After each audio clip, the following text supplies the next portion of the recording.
Hello friends, आप सब लोगों का स्वागत है हमारे यूट्यूब चैनल पर। तो आज हम देखेंगे कक्षा 7 का इतिहास, यूपी बोर्ड का पाठ 9। पाठ का नाम है शेरशाह सूरी 1540 ईस्वी से 1545 ईस्वी तक। तो चलिए हम इस पाठ के प्रश्नोत्तर को देखते हैं। प्रश्न नंबर 1 है, निम्नलिखित प्रश्नों के उत्तर दीजिए। प्रश्न है, शेरशाह दिल्ली का शासक कैसे बना? इसका उत्तर हो जाएगा, शेरशाह सन 1540 ईस्वी में कन्नौज के युद्ध में हुमायूं को हराकर दिल्ली का शासक बना। यानी इसका अर्थ यह है कि पूछ रहा है प्रश्न में कि शेरशाह दिल्ली का शासक कब बना।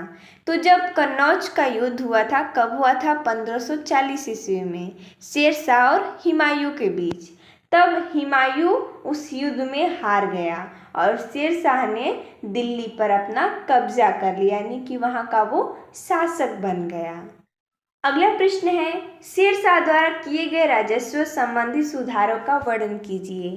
तो जैसा कि हमने यहाँ पर लिखा है, उसने भूमि की विविधता के आधार पर अलग अलग लगान निर्धारित किया, फसलों की उपज के आधार पर कर निर्धारित किया, उसने पटवारी द्वारा रस्सी से भूमि की नाप की व्यवस्था की। नाप की इकाई थी गज। उसके राज्य में नगद कर लेने का आदेश था। संकट या अकाल के कारण फसल के नुकसान की क्षतिपूर्ति सरकार द्वारा होती थी। उसने किसानों एवं राज्यों के बीच सीधा संबंध स्थापित किया, जिसे रैयतवाड़ी व्यवस्था कहा जाता था। किसानों के द्वारा भूमि का विवरण सरकार को लिखित रूप में दिया जाता था, जिसे कबूलियत कहते थे। कि इसमें आपको बहुत बड़ा लग रहा होगा ये क्वेश्चन, लेकिन हमें अपने से समझना होगा कि आखिर शेरशाह ने अपने राजस्व सुधार के लिए क्या क्या किया था। तो उसने उपज के आधार पर कर निर्धारित किया था, और क्या किया था? पटवारी द्वारा रस्सी से भूमि नाप की व्यवस्था की थी, और नाप की इकाई क्या थी? गज थी, यानी कि 1 गज होता है, 2 गज होता है, उसी का इसने व्यवस्था किया था। और इसने क्या किया था? अपने देश में नगद कर लेना, यानी जो हमारा पैसा लेते देते हैं हम, नगद कर लेने का आदेश दिया था। और मान लीजिए कि बाढ़ आने की वजह से या तूफान आने की वजह से किसान का फसल नुकसान हो जाता है, तो उसका कर क्या होता है? सरकार द्वारा पूर्ति होती है। पहले क्या होता था कि मान लीजिए किसान का फसल भी खराब हो गया, और जो किसान ने कर लिया है, लोन लिया है बोल सकते हैं हम अपनी भाषा में, उसे अपने पैसे चुकाने होते थे। उसके पास खाने को पैसे नहीं होते थे, फिर भी उसे पैसे चुकाने पड़ते थे।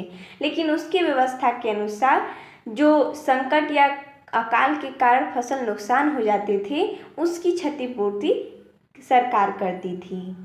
और जो किसान संबंधी जो लेखा जोखा था, वो सीधा सरकार के पास पहुंचता था, उसे हम कबूलियत बोलते थे।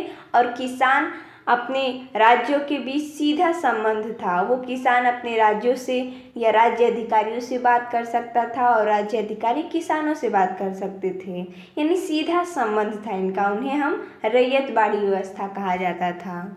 ये सब उसने व्यवस्थाएं की थी, और काफ़ी अच्छा व्यवस्था था। अगला प्रश्न है, प्रजा की भलाई के लिए शेरशाह ने क्या किया? तो हमने यहाँ पर लिखा है कि प्रजा की भलाई के लिए शेरशाह ने क्या क्या किया। तो उसने पेशावर, देखिए यहाँ पर पेशावर का अर्थ है पंजाब राज्य, और सोनार गांव का अर्थ है बंगाल। इन दोनों राज्यों के बीच एक सड़क बनवाई, जिसे हम क्या बोलते हैं? ग्रांड ट्रंक रोड बोलते हैं। इसे जीटी रोड भी कहा जाता है, जिससे यातायात एवं संचार व्यवस्था में तेजी आई। उसने जौनपुर तथा बुरहानपुर को दिल्ली से जोड़ दिया, इससे व्यापार का मार्ग आसान हो गया। उसने सड़क के दोनों ओर वृक्ष लगवाए, जनता के लिए विश्राम के लिए सराय बनवाई। यहाँ पर लोग आते जाते रहते हैं, तो विश्राम करने के लिए सराय बोल सकते हैं हम, ठहरने की जगह। और पानी पीने के लिए कुएं खुदवाए। उसने शिक्षा के प्रसार के लिए कई मकतब एवं मदरसे खुलवाए। उसने दिल्ली में किले यानी पुराना किला का निर्माण करवाया। ये उसने कार्य किए थे। अगला है, शेरशाह की प्रशासनिक व्यवस्था के बारे से आप क्या समझते हैं? तो जैसा कि हमने यहाँ पर लिखा है कि शेरशाह की प्रशासनिक व्यवस्था काफ़ी चुस्त थी। शेरशाह ने सैनिक शक्ति बढ़ाने के लिए अपनी सेना का गठन किया। अधिकारियों को नियमित रूप से वेतन दिया जाता था। कोई भी व्यक्ति सीधा शेरशाह से मिल सकता था। उसने प्रशासन को चुस्त रखने के लिए 4 स्तरों में बांटा था ताकि प्रशासन ठीक से अपना काम कर सके। देखिए, इसमें एक बात है कि कोई भी व्यक्ति सीधा शेरशाह से मिल सकता था और अपनी परेशानी उसे बता सकता था, इसलिए उसकी सेना काफ़ी अच्छी थी, प्रशासनिक व्यवस्था काफ़ी चुस्त था और बहुत अच्छे उसके सेना भी थे। अगला प्रश्न दूसरा, नीचे कुछ कथन दिए गए हैं, जो सही हो उन पर सही तथा गलत पर गलत का निशान लगाइए। प्रश्न है, शेरशाह ने पत्र ले जाने के लिए डाक चौकियों की स्थापना की थी। ये सही है। अगला, सरकार की तरफ से किसानों को कबूलियत दिया जाता था। ये गलत है। ये कबूलियत का अर्थ होता है जो किसान खेती करते हैं तो उनकी भूमि का जो विवरण था वो किस सरकार के पास जाता था, उससे हम कबूलियत बोलते हैं, इसलिए ये प्रश्न गलत है। अगला है, परगने का सबसे बड़ा अधिकारी सिकंदरान होता था। ये गलत है। अगला है, भूमि के नाप की इकाई मीटर थी, नहीं गज थी, इसलिए प्रश्न गलत है। अगला प्रश्न है तीसरा, निम्नलिखित के बारे में नीचे दिए गए स्थानों में एक वाक्य में भरिए।